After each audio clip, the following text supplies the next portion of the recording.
Hello, dear students. How are you? Students, today we will discuss about 15 general knowledge questions in this video. So, let's start the video. Question number 1. Name the planet nearest to the sun. Name the planet nearest to the sun. ठीक है, उस ग्रह का नाम उस ग्रह का नाम बताइए जो सूर्य के सबसे नजदीक है। तो कौन सा ग्रह है सन के? Mercury, Venus, Earth, Mars, Jupiter, Saturn, Uranus and Neptune. These are 8 planets. तो सन के नजदीक कौन सा है? मरकरी। ठीक है, तो right answer is mercury. And you can C in this picture that Mercury is the nearest planet from the sun. Okay, let's go to the next question. Which festival is known as the Festival of Light? Which festival is known as the Festival of Light? कौन सा त्योहार प्रकाश का त्योहार के नाम से जाना जाता है? फेस्टिवल, त्योहार। कौन सा त्योहार प्रकाश का त्योहार है? हिंदू धर्म का एक मुख्य त्योहार है।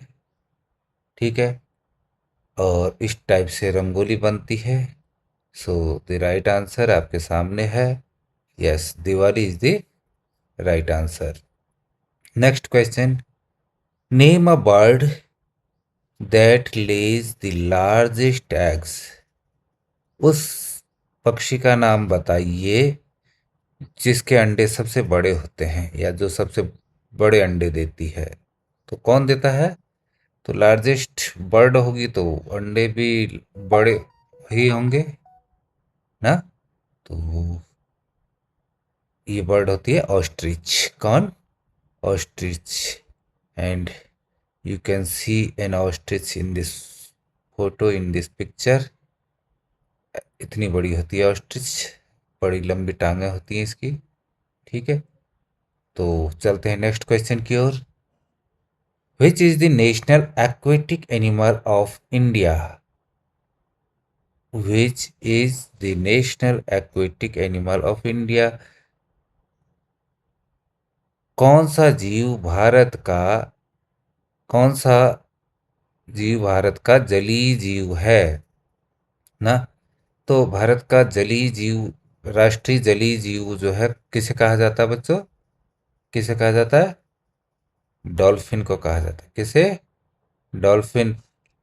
तो कहाँ है ये? भारत में गंगा गंगा डॉल्फिन जो है उसको कहा जाता है। ठीक है, तो ये Ganga dolphin is the right answer and this is a picture of Ganga dolphin. और ये भी विलुप्त होते जा रहे हैं, तो इनका संरक्षण होना भी बहुत ज़रूरी है। Next question is name the national heritage animal of India. ठीक है, तो नेम द नेशनल, राष्ट्रीय विरासत पशु का नाम, भारत के राष्ट्रीय विरासत पशु का नाम बताइए। तो क्या है भारत का विरासत राष्ट्रीय पशु? एलिफेंट। क्या है?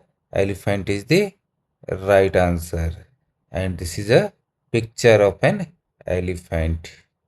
ठीक है, वैसे सभी बच्चों ने देखा ही होगा, नहीं देखा है तो ये पिक्चर में आप देख सकते हैं।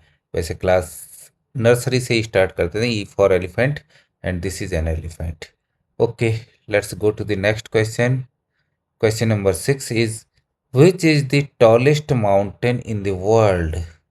Which is the tallest mountain in the world? संसार में सबसे टॉलेस्ट यानी कि ऊंचा पर्वत कौन सा है? तो जानते हो आप लोग कौन सा है? 848, अब 49 करीब हो गई है। तो किसकी ऊंचाई हो गई है इतनी? इससे आपको हिंट मिल गया होगा। Yes, the right answer is mount Everest. Mount Everest. ठीक है, यह है माउंट एवरेस्ट का पीक यहाँ पर। तो यहाँ इस चोटी को हम माउंट एवरेस्ट कहते हैं। ठीक है, okay, let's go to the next question. Who invented radio? Who invented radio? Radio की खोज किसने की? किसने की? मार्कोनी ने की। किसने की? मार्कोनी। ठीक है, ये है मार्कोनी जी। तो इन्होंने ही रेडियो की खोज की थी बच्चों। ठीक है, रेडियो आप जानते हैं पहले अब तो रेडियो का ज़माना रह नहीं गया। एक ऐसा इस टाइप का डिब्बा रहता था और जिसमें जो है medium wave, long wave, medium और शॉर्ट वेव, इस तरीके से 3 टाइप की फ्रीक्वेंसीज होती थी जिसमें हम अलग अलग चैनल और प्रसारण को सुना करते थे। Okay, let's go to the next question. Who invented electricity? ठीक है, इलेक्ट्रिसिटी तो आपने देखी भी है और बिना इलेक्ट्रिसिटी के आजकल कोई भी काम पॉसिबल है नहीं। तो इलेक्ट्रिसिटी यानी कि बिजली की खोज किसने की? तो किसने की बच्चों, बताइए। Right answer is Benjamin Franklin. किसने की? Benjamin Franklin. ये हैं बेंजामिन फ्रैंकलिन। ठीक है, चलते हैं नेक्स्ट क्वेश्चन की ओर। Which continent is known as the dark continent? कौन सा महाद्वीप, कॉन्टिनेंट माने महाद्वीप, कौन सा महाद्वीप जो है अंधेरे महाद्वीप के नाम से भी जाना जाता है? ठीक है, तो अंधेरे महाद्वीप के नाम से कौन सा महाद्वीप जाना जाता है? Yes, that is Africa, South Africa. Mean to say यह है अफ्रीका कॉन्टिनेंट, ये। ठीक है, ये अफ्रीका महाद्वीप, इसको हम डार्क कॉन्टिनेंट के नाम से भी जानते हैं। यहाँ पर जो है ये एशिया महाद्वीप है पूरा। तो ये इंडिया है, यहाँ पर देखिए इंडिया आप देख सकते हैं ये, और यहाँ पर ये यूरोप है। ठीक है, यहाँ पर फिर अमेरिका है और ये अंटार्कटिका महाद्वीप आपको दिख रहा है। ठीक है, तो ये अफ्रीका महाद्वीप also known as dark continent. चलते हैं नेक्स्ट क्वेश्चन की ओर। Name the planet known as the red planet? उस प्लेनेट का नाम बताइए जो, उस ग्रह का नाम बताइए जो लाल ग्रह के नाम से भी जाना जाता है। तो लाल ग्रह के नाम से कौन जाना जाता है बच्चों? कौन सा? हमेशा याद रखना, Mars is also known as red planet. हालांकि ये सूरज से इतनी नज़दीक नहीं है, क्योंकि पहले क्या है, मरकरी या बुध है, उसके बाद वीनस है यानी कि शुक्र, और उसके बाद अर्थ है। नंबर 4th में जो है मार्स आता है। ठीक है, मार्स। तो ये अपने वायुमंडल के कारण भी, गर्मी के कारण ही नहीं, वायुमंडल के कारण भी लाल दिखता है, क्योंकि वायुमंडल में जो इसके गर्मी आती है वो वापस बाहर नहीं निकल पाती है, तो ये लाल हो जाता है। ठीक है, तो Mars is the right answer. यह है मार्स प्लेनेट का एक परिदृश्य, एक पिक्चर। चलते हैं नेक्स्ट क्वेश्चन की ओर। Name the largest democracy of the world? ठीक है, तो संसार की सबसे बड़े डेमोक्रेसी का नाम बताइए। डेमोक्रेसी मीन्स लोकतंत्र। क्या होता है? लोकतंत्र। ठीक है, जहाँ पर जनता का शासन होता है। तो जैसे भारत में भी जनता का शासन है ना, भारत भी एक लोकतंत्र है। ठीक है, वैसे अमेरिका भी है, इसी तरीके से कुछ और देश भी है।